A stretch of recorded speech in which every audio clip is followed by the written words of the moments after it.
जय हिंद दोस्तों। एक बार पुनः स्वागत है आपका आपके अपने चैनल स्टडी विद विजय में। तो आज बात करते हैं व्यंजन के वर्गीकरण के बारे में। देखते हैं, पहले मैं आपको बता देता हूं कि कौन सा व्यंजन कौन से उच्चारण स्थान से बोला जाता है। इसे देखते हैं, इसका उच्चारण वर्ग क्या होता है। यानी कि क ख ग घ अंग। हालांकि इस टेबल में स्वर भी दिए हुए हैं, मगर स्वरों को मैं पहले भी आपको बता चुका हूं। यहाँ पर मेरा मेन फोकस व्यंजन पर ही रहेगा। देखिए, क ख ग घ अंग, च छ ज झ य, ट ठ ड ढ अंग, ट ठ ड ढ न और प फ ब भ म। इन ये जो कुल मिला के ये 25 हैं, इन्हें वर्गीय व्यंजन भी कहा जाता है। कौन से ये? इन्हें वर्गीय व्यंजन भी कहा जाता है। इन्हीं को स्पर्श व्यंजन भी कहते हैं। और इनकी संख्या मैंने आपको बताई थी कि इनकी संख्या 25 होती है। सीधा सा क्वेश्चन आपसे आ जाएगा कि वर्गीय व्यंजनों की संख्या कितनी होती है या फिर स्पर्श व्यंजनों की संख्या कितनी होती है। तो इनकी संख्या 25 होती है। क ख ग घ अंग, इन्हें कहते हैं क वर्ग। च छ ज झ य, इसे च वर्ग। ऐसे ही ट वर्ग, त वर्ग और प वर्ग। इनके उच्चारण स्थान को आपको याद करना पड़ेगा। क वर्ग का उच्चारण स्थान होता है कंठ। जब हम इन्हें बोलते हैं तो कंठ से बोला जाता है।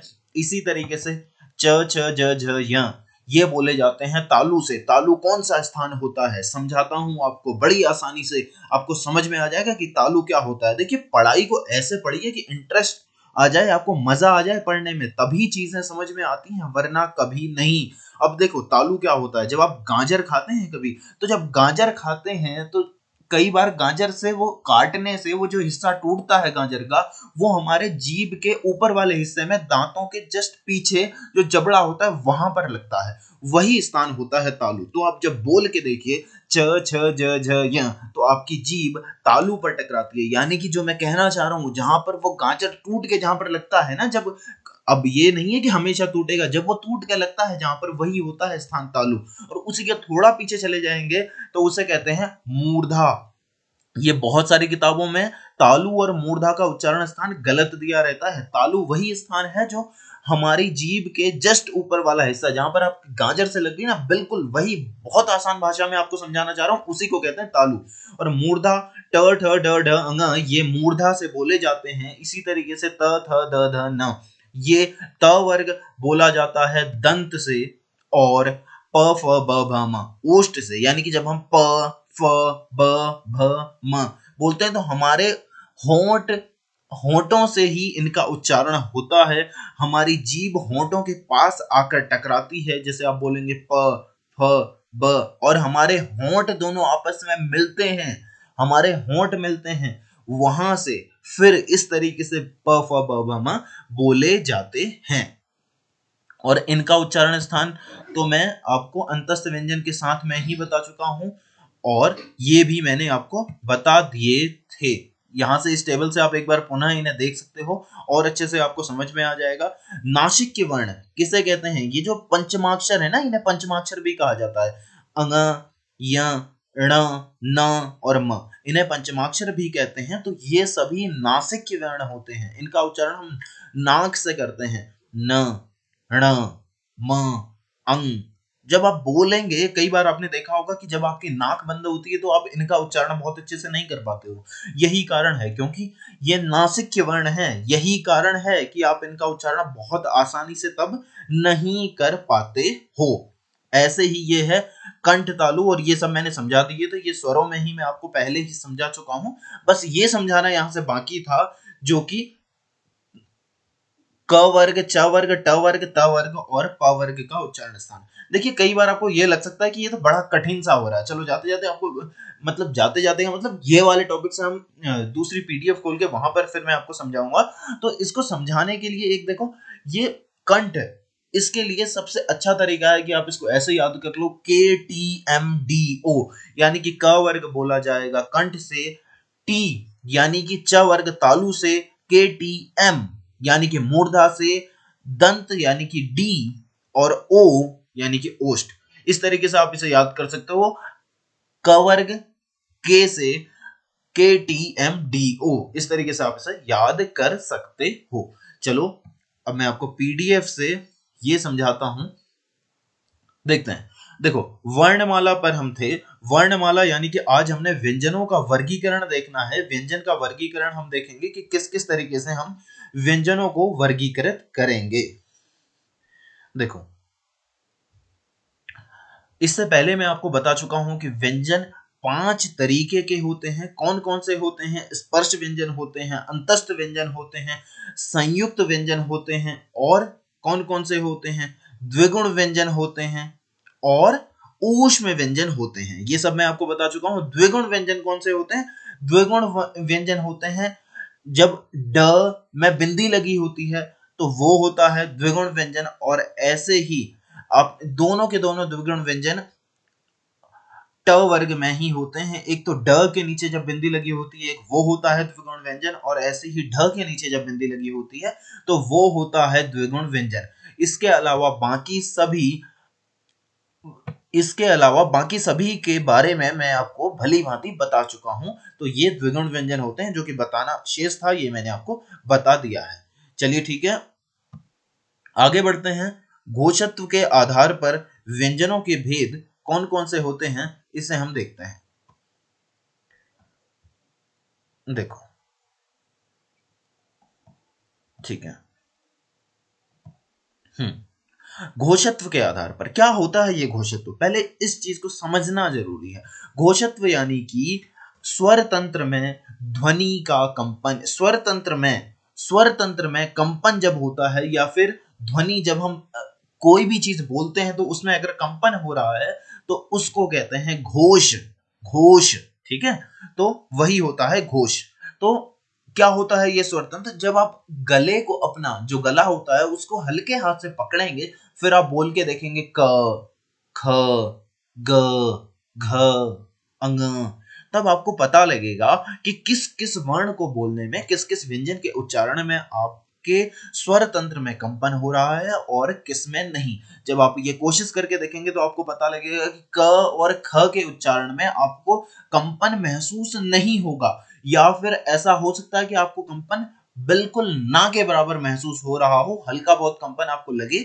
बहुत जोर से मत पकड़ना, फिर तो आपको हर किसी में ही कंपन लगेगा। तो इसे कोशिश जरूर करके देखना, मगर अपने ही गले पर करना, किसी और के गले पर मत करना। देखते हैं, देखो, अघोष व्यंजन क्या होते हैं? ये अघोष व्यंजन, अघोष व्यंजन वो होते हैं जिन व्यंजनों के उच्चारण में स्वर तंत्र में कोई भी कंपन ना नहीं होता है, तो उन्हें हम अघोष व्यंजन कहते हैं। ये अघोष व्यंजन कहलाते हैं। इसमें हर वर्ग का ध्यान देना। ये पूरे के पूरे नोट्स आप इन्हें इसी तरीके से लिख लो, नोट कर लो। हालांकि ये पूरी की पूरी पीडीएफ मैं आपको कल की वीडियो में लिंक प्रोवाइड करवा दूंगा टेलीग्राम चैनल का, वहां से आपको ये पूरी पीडीएफ मिल जाएगी।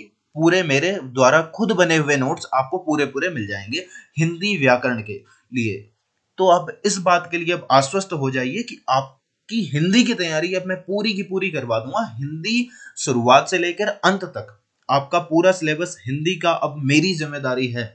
आप बस इन वीडियो को एक बार देखिए, एक बार समझ में नहीं आ रहे हैं तो दूसरी बार देखिए, इनके नोट्स बनाइए, इन्हें खुद से लिखिए। हालांकि मैं आपको पीडीएफ प्रोवाइड करवा दूंगा, मगर उसके बावजूद आप इन्हें खुद से लिखिए, क्योंकि जब तक आप इन्हें खुद से नहीं लिखेंगे तो तब तक आपको ये याद नहीं होंगी चीजें। इन्हें बार बार लिखिए, मतलब याद आपको नहीं, आपकी कलम को याद हो जाए, इतनी प्रैक्टिस कर लो इनकी। हालांकि मैं आपको इतने क्वेश्चंस इसके बाद कराऊंगा कि आपको, मैं आश्वस्त करता हूं आपको कि हिंदी व्याकरण की तैयारी बहुत अच्छी हो जाएगी।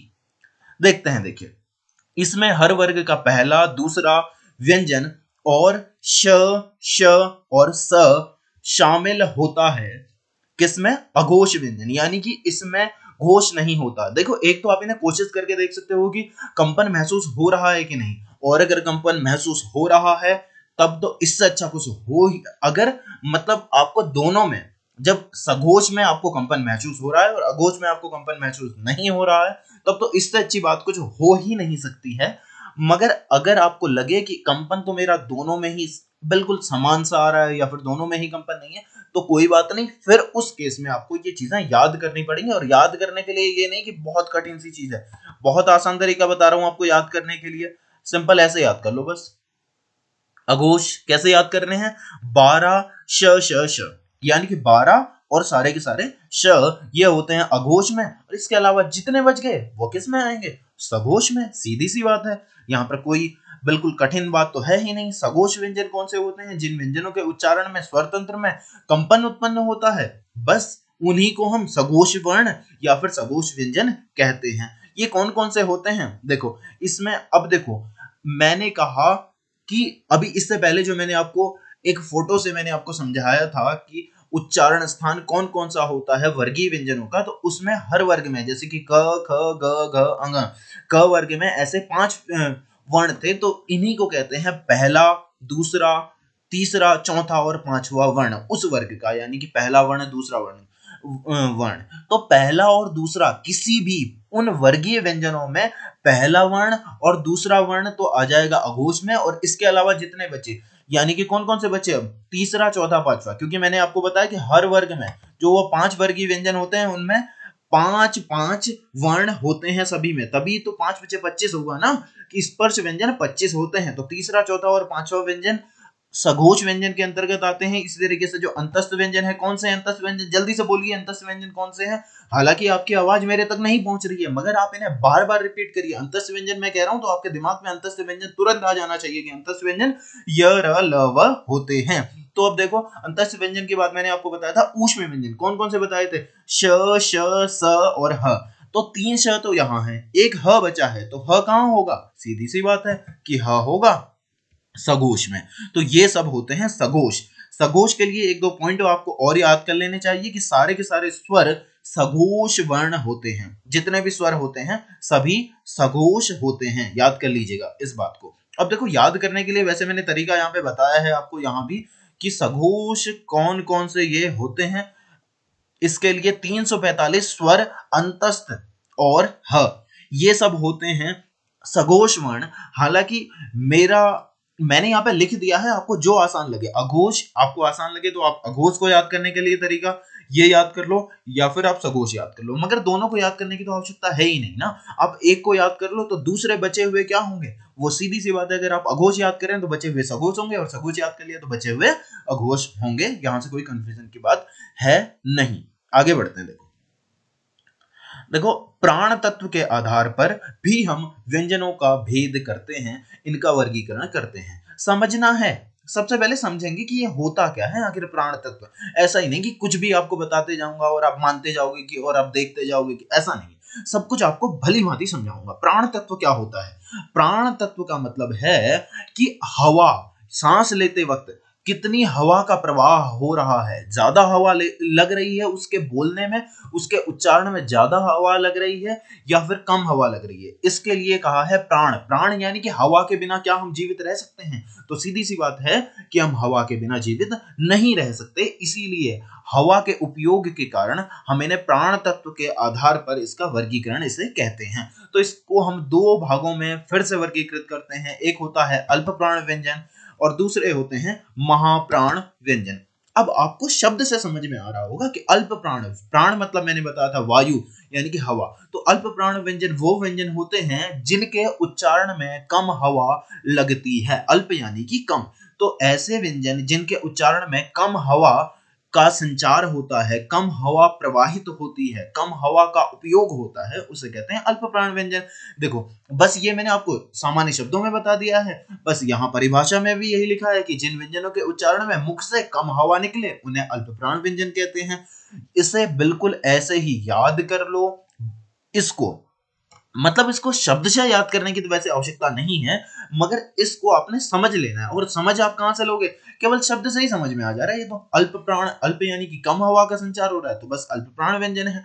और महाप्राण व्यंजन क्या होंगे? जिनके उच्चारण में अधिक हवा संचारित हो, अधिक हवा उपयोग में आए, उन्हें हम कहते हैं महाप्राण व्यंजन। तो जो अल्प प्राण व्यंजन होते हैं वो कौन कौन से होते हैं देख लो। इसके लिए ट्रिक है कि अल्प प्राण कौन कौन से होंगे। 135 अंतस्थ और स्वर। 135 यानी कि 135 नहीं है वैसे ये 1 3 5, यानी कि हर वर्गीय व्यंजनों में पहला, तीसरा और पांचवा व्यंजन अंतस्थ व्यंजन और स्वर। स्वर कौन कौन से हैं अभी देखते हैं। देखो इसमें ये सब स्वर, और इसी के अंदर यहीं पर अनुस्वार भी आ जाता है। अनुस्वार कौन सा होता है? अनुस्वार यानी कि अभी थोड़े से टॉपिक के बाद अभी आप अनुस्वार देखो, ये अयोगवाह आने वाले हैं, यहीं पर मैं आपको अनुस्वार बता दूंगा। अभी के लिए यहाँ पे देख लो कि अनुस्वार भी होता है, क्या होता है अभी बताने जा रहा हूँ। तो ये अल्प प्राण व्यंजन, जिन व्यंजनों के उच्चारण में कम हवा संचारित होती है उन्हें अल्प प्राण व्यंजन कहते हैं। कौन कौन से होते हैं? 135 अंतस्थ स्वर, यानी कि, या फिर आपको अगर महाप्राण व्यंजन याद करने हैं तो आप महाप्राण व्यंजनों को याद कर सकते हो कि ये 24, यानी कि हर वर्ग का दूसरा और चौथा वर्ण, ऊष्म व्यंजन और विसर्ग इसके भीतर आते हैं। इसके बाद देखते हैं अयोगवाह क्या होते हैं। यहां से भी प्रश्न बहुत ज्यादा आते हैं। अयोगवाह किन्हें कहते हैं, या फिर अयोगवाह कौन कौन से होते हैं, या फिर अयोगवाह दो होते हैं तो इनके लिए भी अलग अलग नाम दे दिए जाते हैं, वो भी मैं आपको बताने जा रहा हूँ। देखो यहाँ पर सब लिखा हुआ है, इसको आप सब पढ़ सकते हो, मैं आपको ऐसे ही बता रहा हूं कि जो अयोगवाह होते हैं वो दो होते हैं, अंग और अह। कौन कौन से होते हैं? अंग और अह। अब ये अयोगवाह क्यों होते हैं? क्या हम इन्हें स्वर नहीं कहते हैं? स्वर ये क्यों नहीं होते हैं? बात ये है, तो ये स्वर इसलिए नहीं होते हैं क्योंकि ये जो अंग दिख रहा है ना आपको, ये अंग, ये इस अंग में ये केवल जो इसकी बिंदी लगी है, आखिर सचमुच में ये जो होता है अनुस्वार, ये केवल बिंदी होती है, मगर इसको हम बोल नहीं पाते हैं बिना अ के। हम क्या इसे बोल पाएंगे? बिल्कुल नहीं। मगर ऐसे ही अह में केवल ये जो पीछे की जो दो बिंदियां हैं यही होती हैं अह। इसके अलावा ये अ के उपयोग के कारण ही हम इसे बोल पा रहे हैं अह। क्या आप बिना अ के अह को बोल पाओगे? असंभव, बोल ही नहीं सकते हो। तो इसीलिए ये पूरी पूरी तरीके से स्वर की भूमिका में नहीं आ पाते हैं, इसलिए हम इन्हें स्वरों से बहिष्कृत कर देते हैं। एक शब्द कह सकते हैं कि हम इन्हें स्वरों से हटा देते हैं कि ये स्वर नहीं होते हैं। तो क्या ये व्यंजन होते हैं? मगर ये व्यंजन भी नहीं होते हैं। क्यों? क्योंकि जब हम क को बोलते हैं, क के साथ हम अंग को लगाते हैं, तब हम इसे बोल सकते हैं कंग। अब देखो हमने अ का प्रयोग भी नहीं किया, कंग कंग कंग बोल रहे हैं ना। ऐसे ही मंग, ये सब हम बोल सकते हैं। तो खंग, अंग लगा के हम बोल सकते हैं वहां पर, यानी कि जब हम व्यंजनों के साथ ये स्वर की तरह से अपना बर्ताव करने लगते हैं, मगर जब ये स्वरों के साथ होते हैं या फिर इनका जब स्वतंत्र रूप से उच्चारण की बात आती है तो ये स्वतंत्र रूप से उच्चारित नहीं हो पाते हैं। देखो ये अयोगवाह शब्द कैसे बना है, ये अयोगवाह, अयोगवाह इस शब्द को आपको कोई परिभाषित नहीं करेगा, ये अधिकतर नहीं समझाया जाता है और फिर बच्चों की समझ में नहीं आता है कि अयोगवाह क्या होता है। मगर ये इतनी कठिन चीज नहीं है, बहुत आसान है, समझने वाली चीजें हैं ये। क्या है ये अयोगवाह? हिंदी इसीलिए कठिन होती जा रही है और हिंदी लोग इसीलिए पढ़ना मना कर रहे हैं कि हम हिंदी पढ़ेंगे नहीं, और लोगों को आजकल हिंदी आ ही नहीं रही है। उसका कारण ये है कि पढ़ाने का तरीका ठीक नहीं है। देखो अयोगवाह क्या है, ये होते हैं अ के योग से बने हुए वर्ण, ऐसे वर्ण जो कि अ के योग से तो बने हों मगर वो व्यंजन के लिए, वाह का अर्थ है वहन करना। किसके लिए वहन करना? वहन मतलब किसी चीज को धारण करना, उसे कहते हैं वहन करना। तो ये व्यंजन के लिए अर्थ वहन करते हैं, इसीलिए इन्हें अयोगवाह कहा जाता है, यानी कि अ के योग से बने होते हैं। देखो मैंने कहा कि अंग में ये बिंदी ही केवल अनुस्वार है और ये अह यही है, केवल अह मुख्य इसकी जो बिंदियां हैं, मगर ये अ के बिना नहीं बोला जा रहा। तो क्या है, ये अ के योग से बने होते हैं और व्यंजन के लिए अर्थ वहन करते हैं। इसको इतने सरल और बिल्कुल आसान भाषा में समझो, मजा आ जाएगा आपको बिल्कुल। देखो आगे, इनका उच्चारण व्यंजनों की बात नहीं अ के स्वर के साथ होता है, जो कि मैं आपको बता ही चुका हूं, बस यहाँ पर लिखा हुआ है, इसको आप पढ़ लो और इसको नोट कर लो। मैं वादा करता हूं कल आपको टेलीग्राम चैनल पर ये पूरी पीडीएफ आपको मिल जाएंगी जैसे जैसे चैप्टर्स चलते रहेंगे। तो इन्हीं को अनुस्वार कहते हैं। कौन कौन से होते हैं ये? अंग और अह। अंग को एक नाम देते हैं जिसे हम इन सबको अयोगवाह कहते हैं, अंग को कहते हैं अनुस्वार और अह को कहा जाता है विसर्ग। देखो यहीं कहीं लिखा भी होगा, अनुस्वार और अह को कहते हैं विसर्ग, अंग को कहा जाता है अनुस्वार और अह को विसर्ग। तो यहीं पर सीधा से यहां से देखो, एक तो सिंपल प्रश्न आ सकता है कि अयोगवाह किसे कहते हैं। तो अयोगवाह मतलब इसकी परिभाषा आपके पेपर में नहीं आएगी, मगर ये आ जाएगा कि अयोगवाह इनमें से कौन कौन से होते हैं। तो अंग और अह अयोगवाह होते हैं। फिर आपसे पूछा जा सकता है कि अंग को और किस नाम से जाना जाता है, तो ये होता है अनुस्वार और अह को कहते हैं विसर्ग। ठीक है, आगे बढ़ते हैं। देखो नवनिर्मित ध्वनियां, अब कुछ ध्वनियां ऐसी हैं जो कि नवनिर्मित हैं, वो हिंदी की नहीं है। हिंदी की नहीं मतलब कि संस्कृत में नहीं थी, मगर आज हिंदी में हम उनका प्रयोग करते हैं। जैसे कि कफन, कफन शब्द हम जब बोलते हैं फ फ फ, तो ये जो फ आता है ना, ये तो ये फ है ये वाला, इसके नीचे ये नुक्ता लगा होता है, नुक्ता, इसको तल बिंदु कहा जाता है या तो, मगर तल बिंदु शब्द ज्यादा अच्छा नहीं है, फिर भी मैंने लिखा हुआ है क्योंकि किताबों में लिखा रहता है। फिर आप कहेंगे कि ये तो किताबों में लिखा था मगर आपने तो बताया नहीं, इसलिए मैंने लिख दिया, वरना तल बिंदु ज्यादा अच्छा शब्द नहीं है, क्योंकि यहाँ पर नुक्ता लगाना ज्यादा, नुक्ता, क्योंकि ये उर्दू से ही आगत ध्वनियां हैं, ये आगत व्यंजन हैं और ये उर्दू से लिए गए, तो हम नुक्ता शब्द ज्यादा अच्छा प्रयोग, नुक्ता शब्द प्रयोग करें तो ज्यादा अच्छा लगेगा। तो उर्दू भाषा के शब्दों का सही सही उच्चारण करने के लिए कुछ शब्दों